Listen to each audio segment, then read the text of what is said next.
Bruh. Oh my goodness. So there is this clip of RFK Jr. that has made its rounds on the internet, and he's talking about solutions to racism. Now, I'm gonna show you the clip. But what I think we need to be careful of, okay, is attributing malevolence, which can be easily explained away as ignorance. Because I don't think RFK is trying to be racist here. I think a lot of this just stems from, ignorance. Okay? But I think that's a lot of people who may have disagreements when it comes to maybe affirmative action or reparations and yada yada. It's just ignorance. Now, upon that ignorance being, dispelled, and they're still like, nuh-uh, then, your spider senses may go off, okay? We can read through the lines, read between the lines, understand the dog whistles, yada, yada, yada. So in this video, RFK is apparently asked a question regarding racism. He says there's nothing we can do about it, okay? There's nothing we can do about it. We're not going to change it. It's a part of the country. It's innate to people, to human nature, I believe. But what we can do, what little black kids can do, is overcome it via education. So I don't think you can change that part of human nature. What you can do is you can make kids resilient against it. And the way you do that is by giving them a great education. What?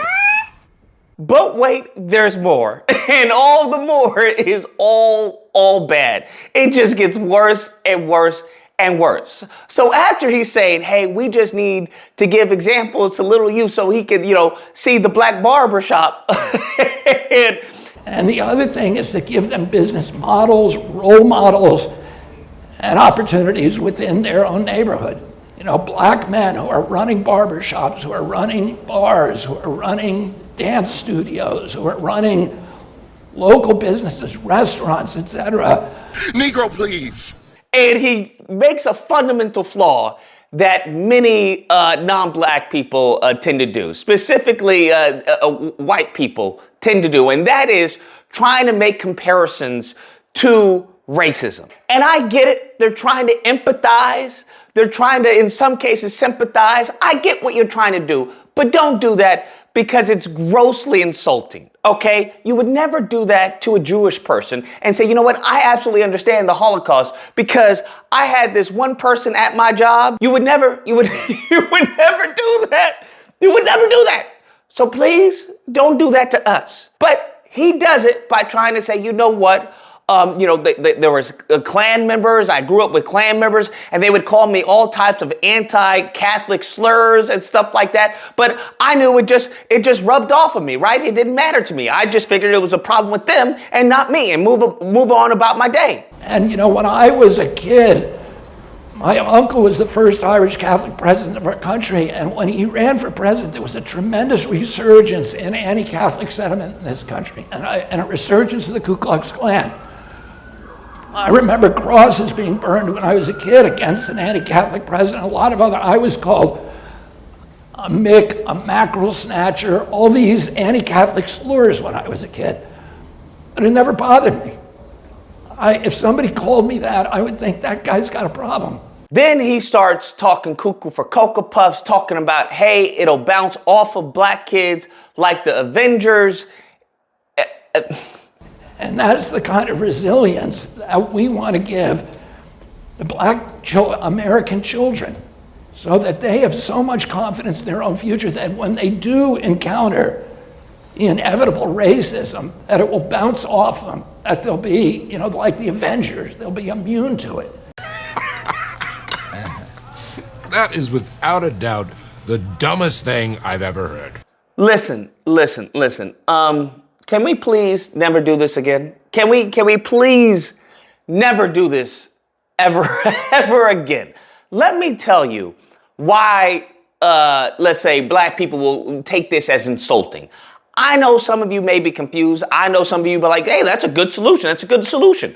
Let me tell you why it's not a good solution. First and foremost, what it does is that it gives an excuse for racism. This is usually a racist playbook of the right when there is discrimination that surprisingly, coincidentally, happens to deal with black people. And that is, hey, if somebody comes across a person who is racist, hey, just don't go there. Go somewhere else. Hey, if you come across someone in your school who is racist, hey, leave them alone. Don't associate with them. And it's this concept that puts all the fault, all the blame, all the responsibility on the victim. You see this more aptly with police brutality. It was always George Floyd's fault. It was always Breonna Taylor's fault. It was always Willie McCoy's fault. It was always Elijah McClain's fault. It was always the victim's fault. That if they had just acted differently or said differently or, worn something differently, Trayvon Martin, if he just didn't have a hoodie on, maybe this wouldn't have happened. And when you juxtapose this with a white person, you start to see the hypocrisy. Such is the case of, Ashley Babbitt, where they try to say, oh, she was innocent, she was wrongfully shot, she just had a backpack on, as to why, she was fatally shot. Okay, those complaints are not applied to black people. Damn. So when we look at racism, firstly, it is also a system. It's not so much as you can avoid the system, just like you avoiding capitalism. Okay, you can't avoid capitalism in America. So the whole concept of, well, you've got to be resilient to it. Listen, it's going to come your way whether you like it or not. You can avoid it, be resilient all you want. It's going to come your way. And let me just be clear, when it comes to racism, if our ancestors just had to deal with mean words, we would be in a different position right now, okay?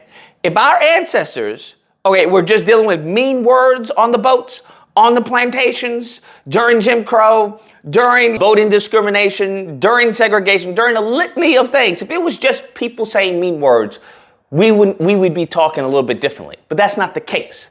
The issue is not just mean words. That's where he fails to comprehend the gravity of the situation, is by comparing his, sad story to history, to actually heavy-hitting history, which is impacting us today. So when you try and say, well, just let it go, no, I'm not going to just let it go and go to a different store. This store shouldn't be open. If they are going to actively discriminate and be racist towards me as a black person, no, this store shouldn't be open. But what you have to understand, the deal with racism, as Dr. Claude Anderson says, it's a group effort. That's what it is. Because back in the day, you could say that, hey, this store is racist towards me. But what happened? The group co-signed that racism. So when we talk about racism, one of the reasons that they want to place blame on the victim is because they then would have to place blame upon themselves. Damn. The way to stop racism or to curtail it would be to focus your energy and attention not on black people, but on white people. That's who you would have to focus your energy and attention on. And when in the history of this country has that ever happened? So that's why they love constantly saying, where we have respectability politics. Well, if you just behave this way and act this way, nothing would have happened. Okay. And then we have cases where the person behaves that way and acts that way. Then it's like, well, that's just one officer. That's just one officer. Okay. That's just one incident. So you have to understand this is a fool's errand. That's what that means. And I don't know if he's being ignorant of this or if he's actually a victim of the propaganda that he learned.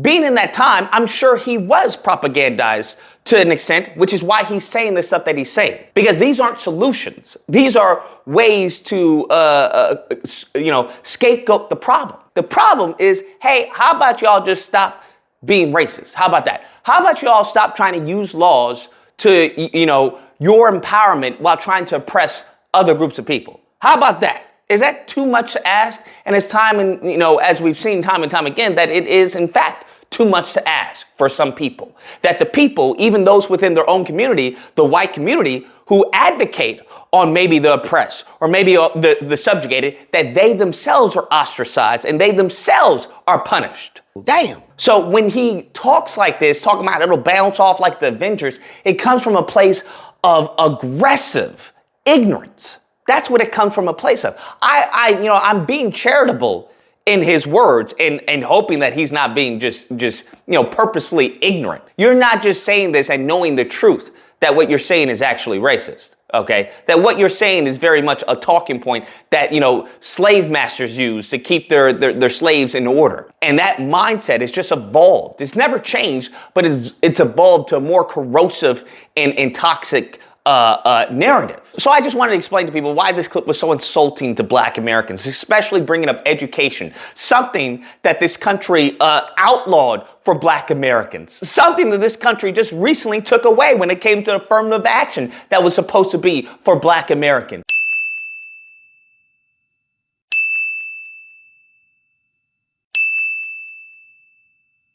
So him saying this stuff, talking about being resilient, no. It's not about resilience. We are the most resilient people on God's green earth. How about you change your evil ways? How about that? And if you can't change your evil ways, then fine. Put people in positions of power who aren't like you then. How about that? Anyways, guys, that's the video. Let me know what you guys think. Whether or not you believe, look, you're always victims, okay? You gotta stop being victims, okay? You gotta pull yourself up by the bootstraps. Or if you don't believe, what bootstraps? Y'all never gave us any bootstraps, and then when we talk about the bootstraps, which would be reparations, y'all don't want to give it now. So what are we talking about pulling stuff up by the bootstraps? When we do, you then destroy it. And then when you don't destroy it, you complain and say that, oh, you guys want segregation. There is no winning with racists, and I think that's what many people have to understand. There is no winning with racists. Now, that doesn't mean that everyone is racist, but we have to call a spade a spade. If you engage in it, then yes, that would make you a part of it. Just like when it comes to the South versus the North. Like the North was buying products from the South knowing that those products were made via slave labor. So why are we acting like, it was completely different? You don't understand. Not everybody supported it. It's those nuances that really just expose the wickedness in the behavior. Nevertheless, if you happen to disagree with me, you know where to find me. Friday through Sunday, there'll be a number on screen. You call in and we duke it out. Otherwise, I hope you guys enjoyed the video. If you did, please feel free to like, share, comment. Let me know what you guys think about RFK comments. And subscribe and all that fun stuff. Till next time, guys, be amazing. Firstly, it is also a system.